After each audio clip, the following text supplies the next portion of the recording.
Assalamu alaikum, Doctor. It's my honor to standing here asking this question. And at the same time, I'm very sad to ask this question. If the Quran is a book of the guidance, and the Islam is a religion of the knowledge and all this, then why we are Muslim as a nation, as a majority, we are standing in the back among the nations? Why, when we compare our nation with the other nations, we see a big hole between us and them? The brother asked a very good question, very important question, very relevant question. That if Quran has so much of information regarding science, technology, it's a book of knowledge, book of guidance, then why are we Muslims backward? It's a very good question. The reason is, if we look back into the history, from the 8th to the 10th century, we read in the historical books, the Europeans, they called it as the Dark Ages. Dark for whom? Dark for the Europeans. The Arabs, the advancement they made in science and technology was phenomenal. If you had to know about science, if you want to do research of science, you had to learn Arabic. Like how today we learn English. At that time, the Muslims were on top of the world because we were close to Quran and Sunnah. Today, the reason the Muslims are backward is because we are far away from Quran and Sunnah. So Quran is not to blame, you and I are to blame.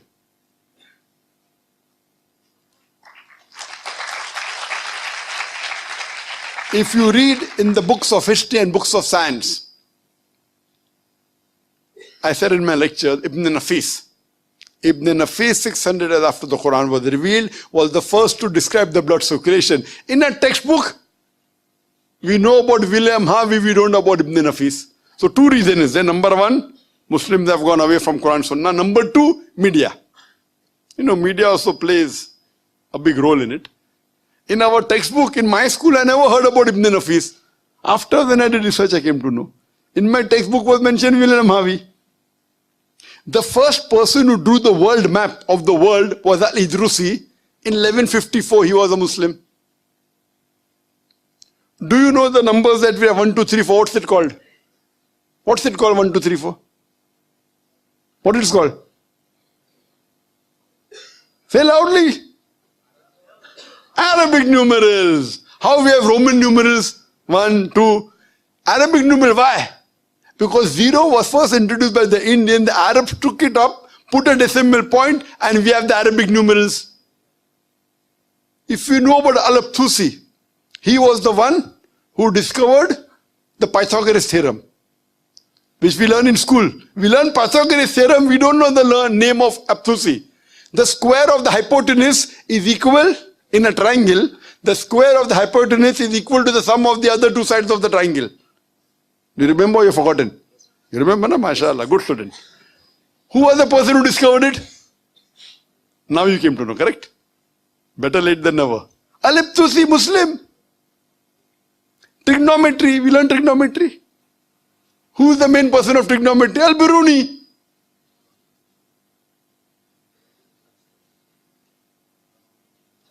We learn chemistry. Who's the father of chemistry? We know Geber. It's not Geber, it is Jabir ibn Hayyan. They want to, change the name, westernize it, Geber. So Geber looks like a westerner, sounds like a westerner, correct? It is Jabir ibn Hayyan. He is the father of chemistry, wrote more than 200 pages, 2000 pages. He was the first to distill alcohol. Alcohol comes from the Arabic word al-gul. Alcohol is Arabic, al-gul meaning evil spirit. He distilled it. How many people know about Al-Kindi? At the time when Newton, who's the biggest scientist in the world history, Newton said all laws are absolute. Al-Kindi said no, all laws are not absolute, they are relative. Later on, Albert Einstein came. All have heard about Einstein. How many of us have heard about Al-Kindi? The two brothers, Muhammad Ahmad and Hassan Shakir, they told the area of the earth from an angle at the Red Sea. At a time when we didn't even sure whether the earth was spherical or not. At that time they told the area of the earth which was quite accurate. If you read about Ali ibn Abbas, he wrote 2,000 pages on medicine. If you know about Ali ibn Sina, Avicenna sounds like a Westerner name. It's Ali ibn Sina, Aristotle of the East. You can keep on giving examples. Muslims were on top of the world because we were close to Quran and Sunnah. Today, we are far away from the Quran and Sunnah. That time, if you wanted to get advanced in science and technology, it was compulsory you learnt Arabic. Arabic was a language on top of the world. Today, where is it? Who's to blame? We are to blame. So my request to all the Muslim brothers and sisters, you go back to the Quran. Study the Quran.